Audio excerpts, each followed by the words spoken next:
কলকাতা পুরসভার যে কোনো ধরনের অভিযোগ সংক্রান্ত বিষয়ে শুনানি এবার থেকে জানা যাবে ওয়েবসাইটে।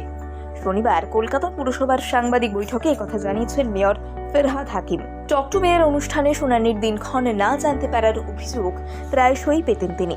শনিবারের টক টু মেয়র অনুষ্ঠানেও একই অভিযোগ পান তিনি। পরে অনুষ্ঠান শেষ করেই নতুন পরিষেবা শুরুর কথা ঘোষণা করলেন ফেরহাদ। মেয়র বলেন, প্রায়শই আমরা অভিযোগ পাই যে শুনানির দিন জানানো হয় না। একতরফা শুনানি হয়ে গেল, আবার এমনও অনেকে বলেন যে টক টু মেয়রে জানালাম কিন্তু কোনো সুরাহা হলো না, বা অভিযোগ কোন পর্যায়ে রয়েছে তা অনেকেই জানতে পারেন না।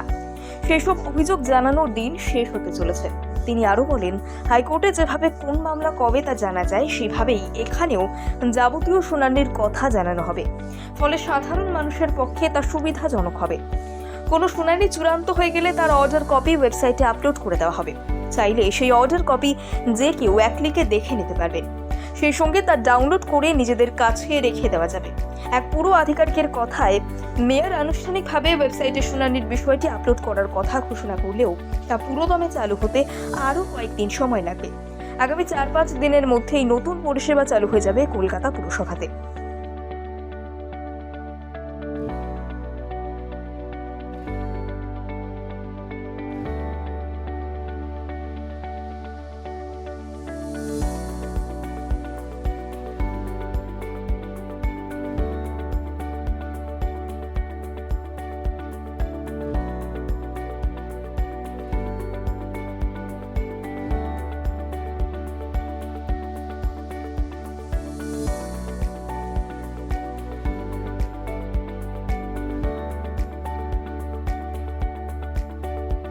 কলকাতা পুরসভার যে কোনো ধরনের অভিযোগ সংক্রান্ত বিষয়ে শুনানি এবার থেকে জানা যাবে ওয়েবসাইটে।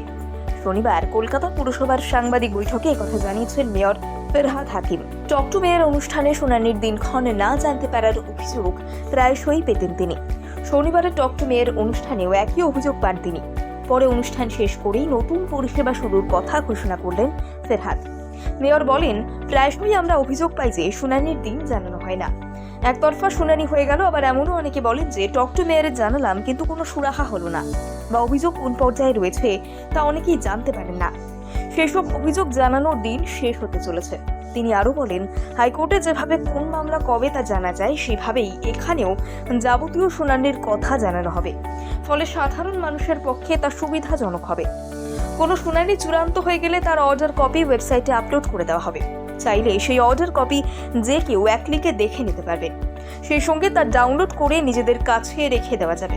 এক পুরো আধিকারিকের কথায়, মেয়র আনুষ্ঠানিকভাবে ওয়েবসাইটে শুনানির বিষয়টি আপলোড করার কথা ঘোষণা করলেও তা পুরোদমে চালু হতে আরও কয়েকদিন সময় লাগবে। আগামী 4-5 দিনের মধ্যেই নতুন পরিষেবা চালু হয়ে যাবে কলকাতা পুরসভাতে।